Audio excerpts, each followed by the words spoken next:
Hello guys, so in this session we are going to very deeply analyze the waterproofing idea and strategy and construction methodology and the quantity surveying practice also. So most of the post-contract related quantity survey, they regularly involve for the measuring the waterproofing. So in this session will help you to understand very detailedly for the measurement idea and rules for the waterproofing, and also you can easily implement this idea and strategy for your workplace also. So the waterproofing mean we can divide as a three portion for the waterproofing. The first one is the substructure waterproofing. So this is a very complicated one of the waterproofing method, and also we will discuss very deeply in later. So the first one we have to consider the substructure waterproofing. The second one we can say like this: the building wet area waterproofing mean substructure or superstructure inside the building. We can say toilet area, bathroom area, powder room area, kitchen area. There's wet areas available. So like this. So we have to consider this portion also, and also especially the third portion is the roof area waterproofing. So every building there's a roof. So top of the roof we have to make the waterproofing very properly. So as a quantity surveyor, you have to know these three things very properly. So for the measurement and other things, there's two strategies available for this waterproofing. So what are the main strategy for the waterproofing?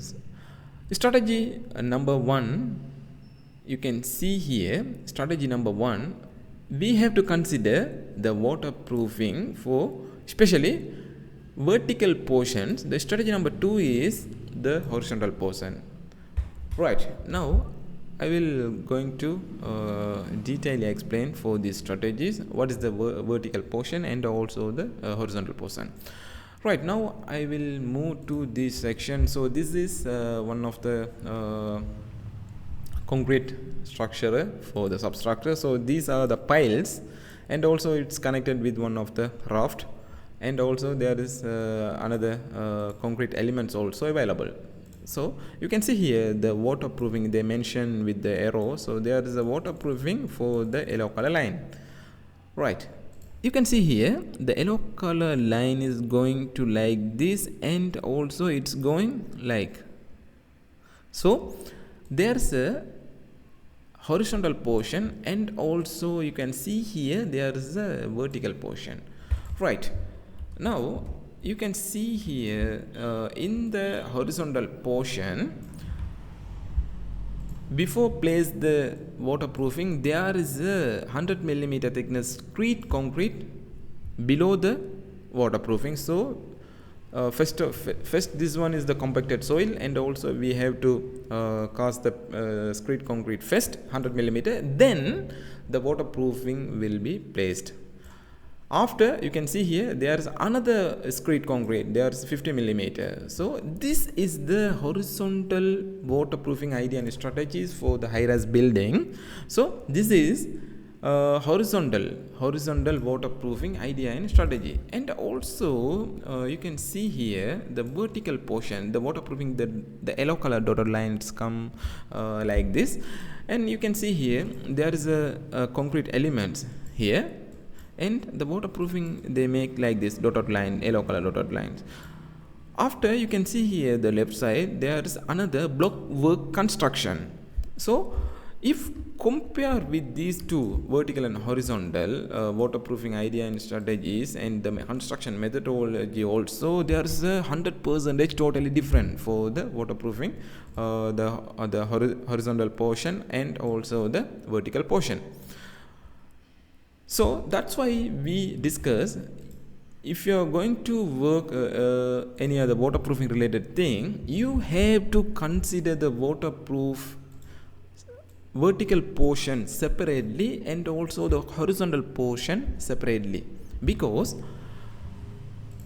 these horizontal and waterproofing, and the vertical waterproofing, the two construction methodology is totally different. So that's why there is a we know, everyone know, in our BOQ we have the red column. So in this red column, the vertical portion of the waterproofing is totally different compared with the horizontal portion. So there is a two different rates available for the waterproofing because of this different construction methodology. So that's why we have to calculate also. We have to measure the waterproofing, like we have to separately calculate the vertical element, and also we have to calculate the horizontal element. So this is the main idea and strategy for the waterproofing idea. And also you can see here there is a building inside. We can say like this. In the building inside, the wet area building inside, you can see here this is the horizontal waterproofing, and also there is another vertical waterproofing. So this totally the two construction methodology is totally different. So that's why we have to calculate the waterproofing horizontal separately and also vertical separately, because of the construction methodology is different and also the rate is the different. So that's why. The same concept you can see here, the roof area. There is a building. There's a building. So in the top of the roof area, you can see here there is a waterproofing. The red color line is the waterproofing.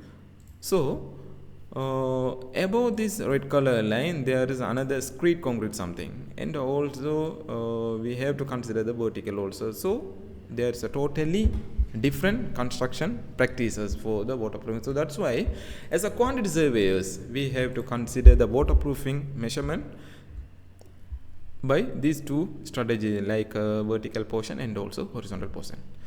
Okay guys, so this is the short information for this session. We will meet another one of very informative and very interesting session soon. Thanks guys.